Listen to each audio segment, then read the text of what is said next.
Vamos lá, já temos todos dentro da sala.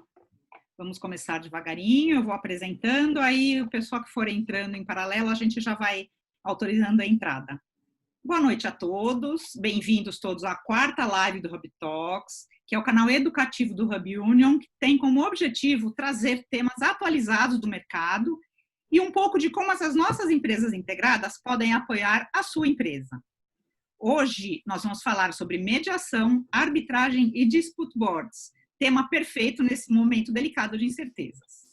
Eu serei a mediadora neste bate-papo, meu nome é Bárbara Kelch, eu sou sócia titular da Kelch Consultoria, sou arquiteta formada pela Universidade de São Paulo, eu curso no momento mestrado lá na Politécnica em Inovação na Construção Civil, eu tenho 25 anos de experiência como gerente de projetos e mediadora judicial e privada de conflitos desde 2017.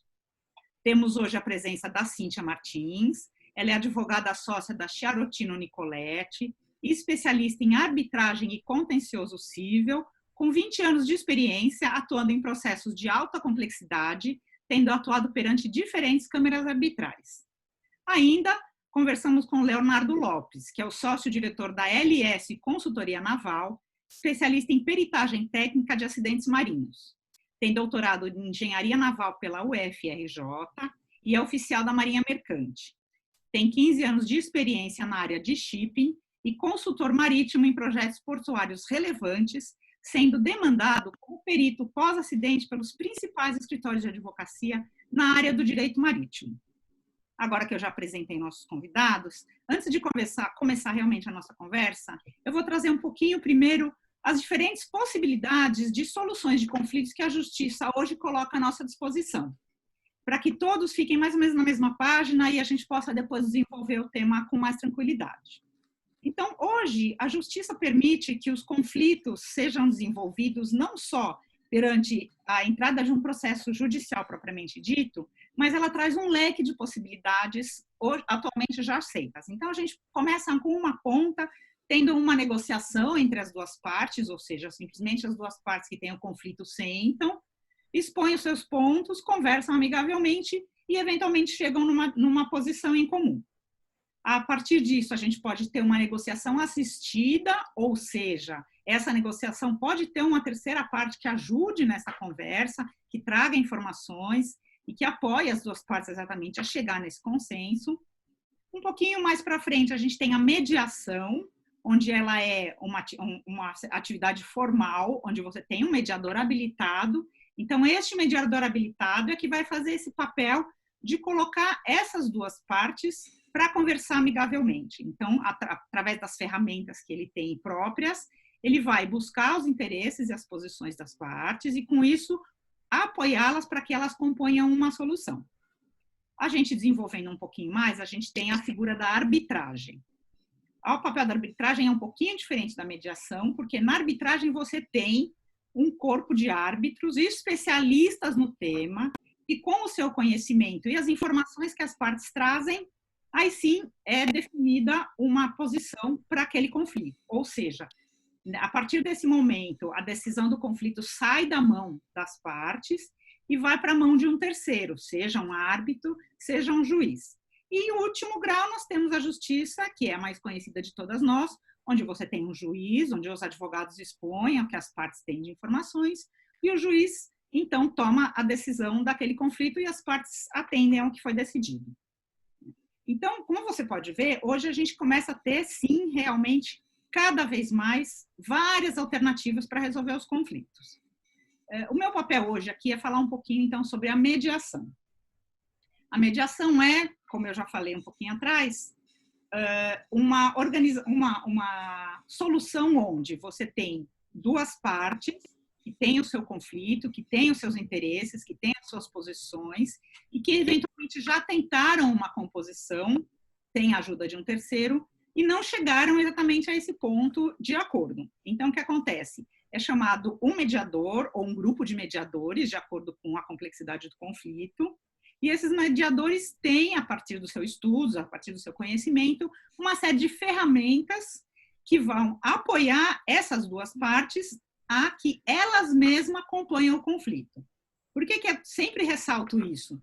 Porque a mediação não é o mediador quem decide a lide, são as partes. Então, de acordo, mais uma vez, com a complexidade, essa parte pode ser uma pessoa física de cada lado, essa parte pode ser uma pessoa física com uma pessoa jurídica, podem ser duas empresas, podem ser simplesmente um representante das empresas, podem ser os representantes das empresas com seus advogados, que eu pessoalmente prefiro. Por quê? Porque como eu não tenho formação em advocacia, as partes sentem-se muito mais seguras em ter ao seu lado seus advogados que possam lhe dar o apoio jurídico para que eles entendam se aquela solução que está sendo buscada naquela conversa, realmente para elas, em relação ao contrato, em relação às normas, em relação às leis, é realmente mais confortável.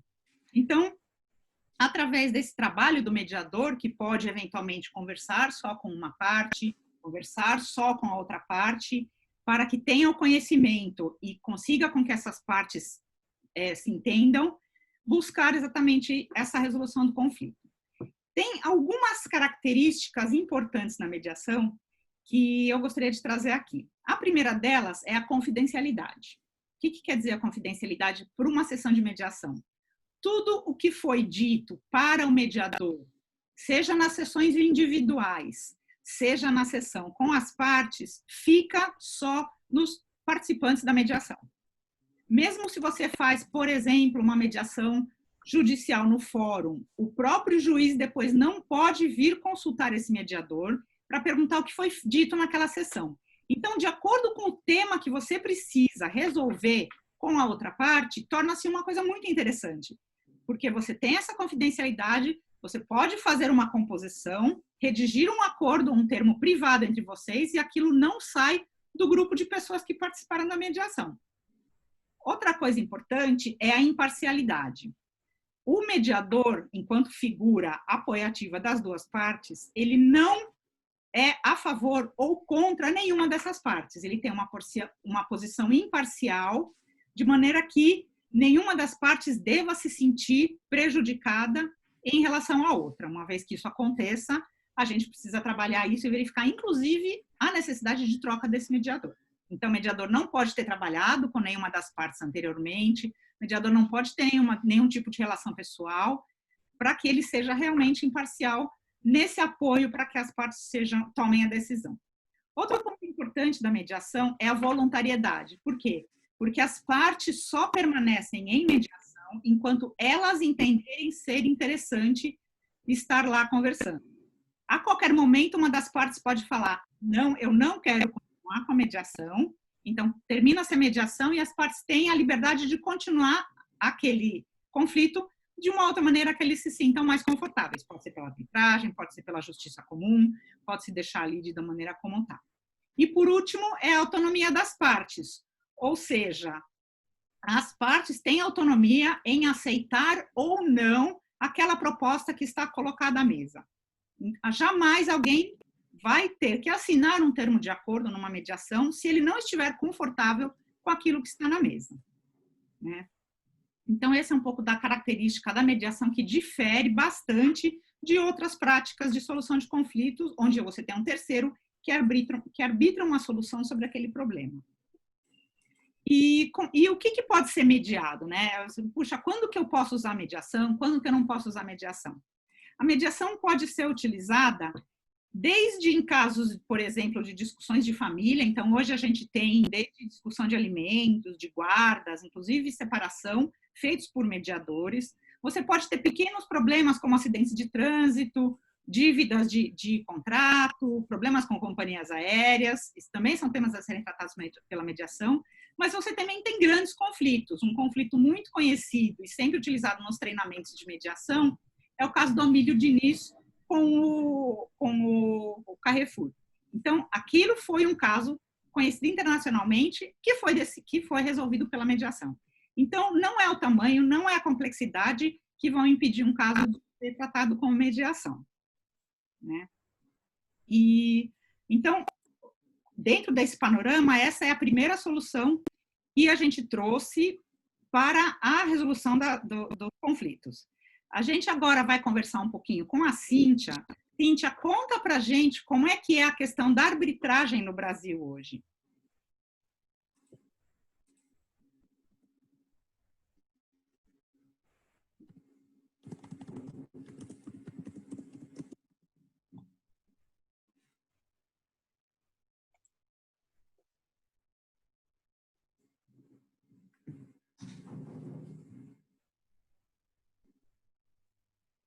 Eu acho que ela não percebeu que ela está sem microfone. Cíntia?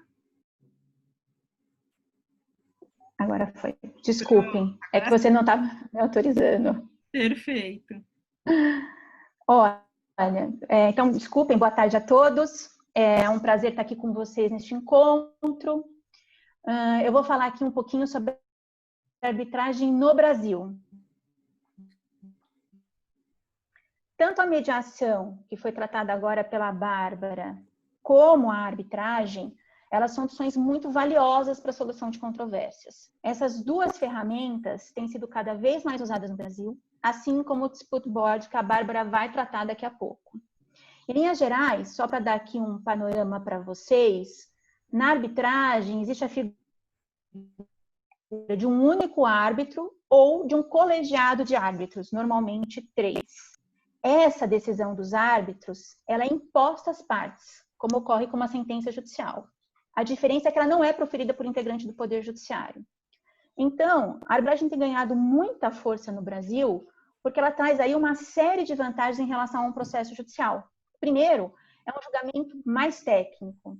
A arbitragem, gente, ela é ideal para situações mais complexas, que muitas vezes envolvem matérias específicas e exigem dos árbitros uma grande profundidade, uma grande dedicação dele na avaliação do assunto, o que já é mais difícil da gente ver no Poder Judiciário, com aquele enorme acúmulo de demandas represadas. Inclusive, a arbitragem tem sido muito usada, por exemplo, nos conflitos relacionados à construção e infraestrutura. O julgamento lá é mais técnico, porque as partes conseguem indicar árbitros especializados no tema, sejam eles advogados, engenheiros ou outros profissionais. Bom, a segunda vantagem, grande vantagem da arbitragem, é sem dúvida a rapidez. A lei de arbitragem estabelece que um processo arbitral deveria levar 6 meses, tá? Mas na prática, o que a gente tem visto é que a maioria dos procedimentos tem levado um pouco mais de tempo, mas sempre bem menos que o Poder Judiciário. A arbitragem acaba sendo mais rápida porque não cabe recurso e é bem menos engessada. As partes e os árbitros, por exemplo, definem com autonomia os procedimentos. O terceiro benefício da arbitragem, que eu diria aqui, seria a confidencialidade. O procedimento arbitral ele não é público, como acontece na maioria dos processos judiciais. E ainda, como eu já mencionei antes, eu apontaria como outra grande vantagem o caráter definitivo da sentença arbitral. Saiu a sentença, tem que cumprir. Só existem 2 situações que abrem a possibilidade de ir ao Poder Judiciário depois da sentença. Quando se pede a anulação total do procedimento, mas é só por conta de violação muito grave, ou para executar uma sentença arbitral com ordens de penhora de bens, busca e apreensão, etc., quando a parte vencida não cumpre a obrigação. Mas, normalmente, o que a gente tem visto, gente, é que as sentenças são cumpridas espontaneamente, na maioria dos casos, sim. A gente tem visto uma grande adesão e respeito a este instrumento pelas partes. E todas essas vantagens que eu citei aqui, elas estão sempre aliadas às prerrogativas de um processo judicial normal. Ou seja, os árbitros têm o compromisso de atuar com imparcialidade, independência, competência e discrição. É importante dizer aqui que ele não é um assistente técnico da parte, ele não é um defensor da parte, ele é um terceiro isento convocado para julgar a causa. Se surgir qualquer dúvida sobre a imparcialidade dele, o árbitro tem que ser substituído. Mas o árbitro, não está vinculado às regras do Código de Processo Civil, o que também é visto como uma grande vantagem. Como eu já falei antes aqui, os árbitros eles têm mais autonomia e liberdade para organizar um procedimento arbitral. Mas essa liberdade, e é importante eu colocar aqui, ela é vigiada, já que na arbitragem deve ser sempre respeitado o devido processo legal. Ou seja, deve ser preservado o direito ao contraditório, a ampla defesa, a igualdade entre as partes e a imparcialidade do árbitro. Para utilizar a arbitragem, é fundamental que esse instrumento esteja previsto no contrato ou num documento próprio vinculado ao contrato. Ou seja, é importante que fique explícito que as partes estão abrindo mão do Poder Judiciário. Pode ser previsto depois da assinatura de um contrato? Pode, a qualquer momento. Mas o recomendado é que a arbitragem já venha prevista no contrato inicialmente, quando ainda existe uma convergência de interesses entre as partes. Depois, fica bem mais difícil, né? Começam a surgir os conflitos, daí fica bem mais complicado. Eu queria ressaltar um outro ponto que eu entendo que é bastante importante aqui no uso da cláusula arbitral. Tem aparecido com mais frequência a chamada cláusula escalonada. O que é a cláusula escalonada? Basicamente, consiste na previsão de 2 ou até mais métodos de solução de conflitos num contrato. Por exemplo, a mediação previamente à arbitragem. Essa cláusula escalonada, ela ganha um atrativo ainda maior nos contratos de execução continuada, como os de construção civil e infraestrutura. Como as partes têm um período mais prolongado de convivência, é bastante recomendável buscar soluções consensuais para as variadas diferenças que surgem ali durante o contrato. Muitas vezes esses contratos envolvem subcontratações. Então, a experiência recomenda recorrer à mediação ou ao dispute board, que a Bárbara vai abordar daqui a pouco, como uma tentativa de composição entre as partes antes da instauração do procedimento arbitral. E, por fim, eu colocaria aqui uma outra questão que eu acho bastante importante, que é a questão econômica. Muitos, num primeiro momento, podem achar que a arbitragem seja um procedimento que gera mais custos. No entanto, se a gente for levar em conta todos os benefícios que a gente comentou aqui, muitas empresas consideram bastante vantajoso. E por quê? Porque você tem um resultado mais rápido, mais técnico e com maior segurança jurídica. Em resumo, eu acho que eu consegui aqui terminar dentro do meu tempo. A arbitragem ela é vista como um dos modelos mais evoluídos de resolução de conflitos no Brasil e no mundo. No setor de infraestrutura e naval, pode ser uma grande aliada para aprimorar a eficiência do mundo dos negócios. Acho que basicamente é isso. Muito obrigada. Obrigada, Cíntia. Já que você tocou no tema naval, Léo, como é que está essa questão de conflitos no setor naval? Ou seja, conta um pouquinho para nós como é que atua um especialista nos conflitos mais complexos, já que no Brasil está sendo desincentivada a utilização de arbitragens nos casos de rural marítimo, acidentes e fatos da navegação. Qual mercado do setor naval você posicionaria como bom para mediação e arbitragem?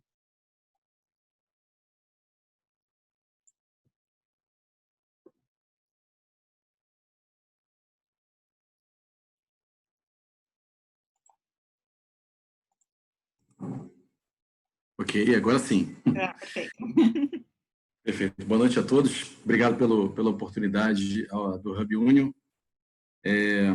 Mais uma vez, meu nome é Leonardo Soares. Eu tenho a oportunidade aí, há 3 anos na verdade, 6 anos de participar de alguns processos judiciais e administrativos que correm no Tribunal Marítimo, como assistente técnico e como perito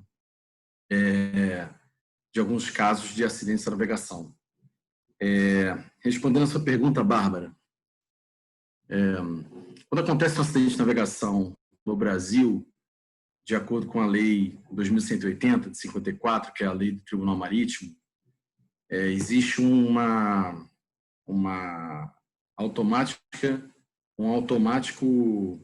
abertura automática de um inquérito de acidentes de fácil da navegação, aberto pelo representante da autoridade marítima aonde aconteceu o acidente, que é o capitão dos portos ou o delegado da delegacia da capitania dos portos próximo do acidente. E em outros casos existem outras pessoas que podem efetivamente tocar o inquérito, mas eu vou falar do caso mais simples, que é esse. Vamos supor, acontece um acidente ou falta de navegação no Porto de Santos, Porto do Rio, Porto de Salvador, qualquer porto do Brasil, capitão dos portos abre o inquérito, aquele inquérito, após 90 dias, na faixa até de 90 dias, ele é finalizado, há uma conclusão e depois ele é remetido direto para o Tribunal Marítimo. Nos casos que existem exatamente conflito desse tipo de julgamento já ocorrendo no Tribunal Marítimo, o uso de procedimento extrajudicial da arbitragem, nesses casos, ele é desincentivado exatamente por conta de haver, muitas das vezes, conflito ali de jurisdição, digamos assim. E, efetivamente, o uso de arbitragem na parte do direito marítimo, na minha opinião, ele seria bastante útil, não só em contratos, na parte de contratos de construção naval, como também em parte de contratos que envolvem transporte de carga, algumas pendências envolvendo perecimento de carga ou falta de perdimento de carga. Então, e nestes casos específicos, são casos específicos dentro do direito marítimo, efetivamente falando. Nesses casos específicos, a atuação de um perito para fazer a assistência de uma das partes ou de ambas as partes e até a assistência do tribunal arbitral, se for um tribunal, ou do árbitro único, se for um árbitro único atuando, ela é importante exatamente no momento de demonstrar as evidências, né? Demonstrar as provas, exatamente no momento das oportunidades de confecção de prova técnica. Fazendo um paralelo exatamente com o que acontece nos processos que ocorrem no Tribunal Marítimo, os processos que ocorrem na Justiça Civil, o perito, o assistente técnico, ele atuaria produzindo aquela prova que muitas das vezes é de conhecimento da experiência do perito e muitas das vezes o árbitro ou os advogados ou até mesmo as partes, elas não vivenciaram aquela experiência tão bem. Um exemplo disso, não só essa parte do perecimento de carga, transporte de carga, logística, contrato de construção. Um outro exemplo que eu poderia dar, talvez, deixa eu pensar, até baseado numa experiência que eu tive conhecendo uma pessoa que teve essa atuação fora do Brasil este ano, aqui no Congresso, que teve no Rio sobre arbitragem marítima, em março. Ele atuou como perito, como expert witness, num processo marítimo da Câmara de Londres, London Maritime Association, Arbitration Association, num caso que envolveu um dispute board que envolveu a entrega de uma embarcação que deveria ter sido entregue por contrato que ela tinha com o estaleiro e efetivamente não aconteceu naquele prazo, naquele momento. Para finalizar e até colocando na realidade brasileira, eu vislumbraria hoje talvez uma oportunidade de atuação de arbitragem na parte do direito marítimo, seria exatamente nos possíveis contratos, futuros contratos e possível negócio envolvendo o descomissionamento de plataformas. Esse assunto, no Brasil, ele está bastante iminente de começar a acontecer o descomissionamento das plataformas. Várias plataformas que estão na nossa costa na faixa de 25 a 30 anos já de atuação e, por razões exatamente do negócio, não teriam mais razões delas continuarem exatamente na atividade que elas se propõem a fazer, seja prospecção ou exploração de petróleo. Então, no momento de descomissionar uma plataforma e contratos que, por acaso, venham a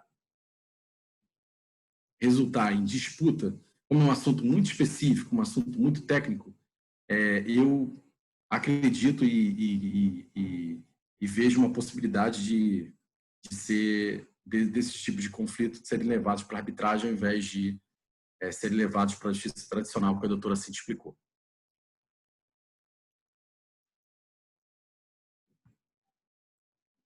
Eu não estou te ouvindo, a gente não está te ouvindo. Agora, minha vez, senão não tinha graça, né? Se a gente voltar agora um pouquinho ainda para o tema de construção civil, a gente sabe que nesse campo também, assim como na naval, como você estava trazendo, Léo, a gente tem um campo farto de conflitos pela frente. Então, a gente tem conflitos que podem ser de um não atendimento de contrato, de um atraso de obra, a gente pode ter a construtora com o cliente, a gente pode ter o fornecedor com a construtora, a gente pode ter um cliente com a incorporadora. É um campo bem vasto.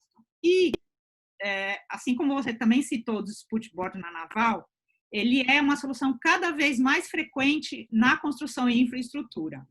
E o que são os dispute boards ou os dispute resolution boards? Eles são comitês que são criados por especialistas para fazer o acompanhamento dessa obra, dessa construção, dessa infraestrutura, de maneira que ele tenha um papel preventivo, ou seja, ele já acompanha, então ele já vai coletando material, ele entende, ele participa das reuniões, ele faz visitas periódicas em campo. Então, esse grupo de especialistas tem um conhecimento da obra, da infraestrutura, do que está se fabricando, para quê? Para que quando, no decorrer desse desenvolvimento, ocorra uma discussão, ocorra um conflito, ocorra uma dúvida, esse comitê esteja munido de informações e possa, aí sim, ou recomendar, ou até mesmo adjudicar uma solução para aquele problema. E qual a vantagem de você ter esse comitê, ao invés de você simplesmente levar isso a uma arbitragem ou a uma justiça? Porque você garante que a sua obra tem uma solução expedita, rápida, e que sua obra não pare, e que você não, eventualmente, prejudique uma das partes que pode ser mais fraca nesse conflito. Então, a ideia é que esse board acompanhe o andamento da obra como um todo, faça reuniões, esteja ali à disposição, e tome decisões ou recomendações baseadas nesse fato. Em São Paulo, hoje, a gente já tem a legislação aceitando esses dispute boards em obras públicas, você pode, inclusive, incluí-lo no seu orçamento de obra, e essa legislação recomenda-se que tenha um advogado e 2 especialistas, de preferência engenheiros, ou de acordo com o motivo da obra, de acordo com o assunto da obra, para que eles tragam exatamente esse conhecimento todo para essa tomada de decisões, né? E só para a gente entender quanto que essas decisões são interessantes para a obra, a gente tem um número em torno de somente uns 3% das decisões tomadas por dispute boards chegam depois a ser discutidas numa arbitragem ou na justiça. Então, é sim uma solução que hoje se encontra viável, cada vez mais aplicada. Inclusive, no Brasil, nós já temos alguns exemplos, já temos dispute boards em andamento em obras de infraestrutura. Nós temos 2 exemplos importantes, que são 2 linhas de metrô. E, por ser uma solução muito nova, ainda ela é pouco conhecida e a gente tem cada vez um corpo maior de técnicos e de especialistas e de conhecedores que estão se preparando para atender essa nova demanda. Né? Se você vê, por exemplo, obras que aceitem financiamento internacional, que sejam baseadas em contratos FDIC, elas já são obrigatórias você ter o comitê de resolução de disputas no seu corpo. Né? Então, com isso, a gente tem uma visão boa de todas essas soluções que nós conversamos hoje, né? Da mediação, da arbitragem, dos dispute boards, das soluções especiais, como o Leonardo trouxe um exemplo da área naval, que tem um campo muito grande, disputas realmente acontecem. E eu queria agora abrir um pouquinho para dúvidas, e enquanto o pessoal redige para a gente as dúvidas aqui no chat, eu vou começar com uma dúvida minha. Cíntia, se você puder trazer um pouquinho para a gente, como é que está acontecendo essa questão das arbitragens hoje, por conta desse isolamento, por conta da pandemia, do Covid, como é que elas estão se desenvolvendo? Deixa eu ver. Deixa eu tentar liberar seu microfone, que pelo jeito, se você está em minhas mãos. Aqui. Conseguiu? Cíntia? Acho que agora sim. Agora sim. Bom, vamos lá.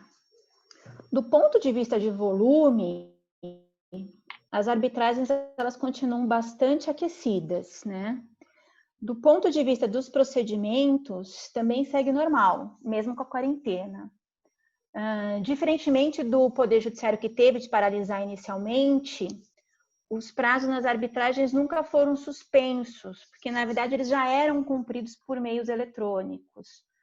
Só as audiências que deixaram de ser presenciais, hoje elas são feitas por videoconferência, a não ser que as partes peçam para aguardar para fazer, né? Mas, enfim, segue normal. Perfeito. Bom, temos a primeira pergunta aqui para você, Léo. Deixa eu até ver se eu preciso liberar seu microfone aqui, ou se ele entra sozinho. Está me ouvindo, Léo? Sim, estou ouvindo. Então, aqui tem uma pergunta, Léo, quais as soluções de mediação e arbitragem devem ser desenvolvidas como um diferencial para o setor naval especificamente? Sim, obrigado, Parpinelli, pela pergunta. Bom, o exemplo que eu citei anteriormente sobre os contratos de descomissionamento, minha visão, eu vejo exatamente aquilo que eu não tenho vivenciado como perito, como assistente técnico dos processos de direito marítimo. Então, o que eu tenho vivenciado? Acidentes fáceis da navegação e disputas, principalmente envolvendo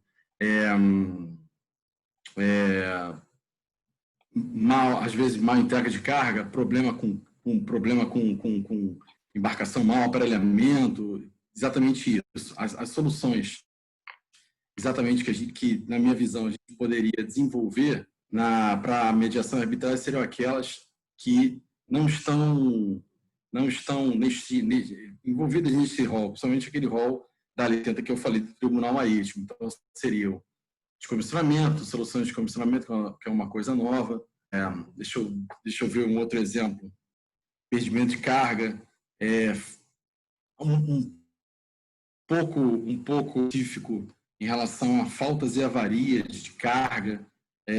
Alguns aspectos, não todos, né? Alguns aspectos, não todos, em relação a faltas e avarias de carga. E outras especificidades que aí a gente teria que ver exatamente caso a caso, tá? Perfeito, Léo. Eu recebi uma pergunta aqui no privado agora, perguntando se na mediação, assim como eu perguntei para a Cíntia, como é que está caminhando hoje por conta da pandemia, do Covid?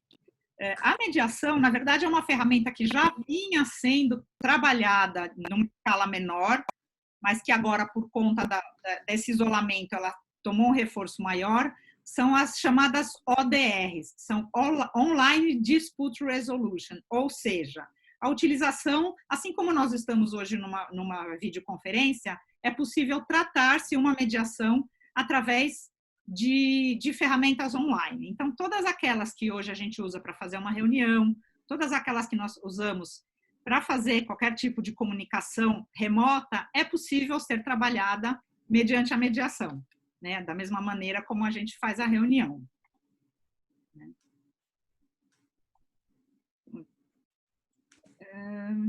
Tem outra pergunta aqui. Quem demanda e como é formatada a comissão que vai acompanhar o contrato? Obrigada, Vera, pela sua pergunta. Quando você vai montar a sua comissão de especialistas no Dispute Boards, a gente sempre lembra que o ideal é que ela seja montada quando é assinado o contrato ou logo no começo da obra. Por quê? Porque você ainda está naquela parte de namoro com as partes, o que uma sugere a outra ainda acha bom, todo mundo concorda com tudo, então fica relativamente fácil você montar um comitê independente em que todas as partes aceitem. Existe sim a possibilidade de se montar esse comitê mais para frente, quando começam a surgir os problemas de obra. Mas ele não é tão recomendado, por quê? Porque acaba que uma parte não vai concordar com algum especialista só porque a outra parte indicou. E a mesma coisa do outro lado. Então, começa a se ter uma demora tão grande de você montar o time, que às vezes acaba demorando mais do que o conflito em si para discutir. Então, inclusive, Cíntia, eu acho que na arbitragem, na escolha de especialistas, a gente também tem um problema um pouco assim, não é? De você ter uma parte que não concorda com a outra parte, que não concorda com a outra parte. Normalmente, uma parte indica um árbitro, a outra parte indica o outro árbitro, e os dois árbitros eleitos pelas partes indicam o árbitro presidente. Tá. Então, não existe não chega a ter uma divergência.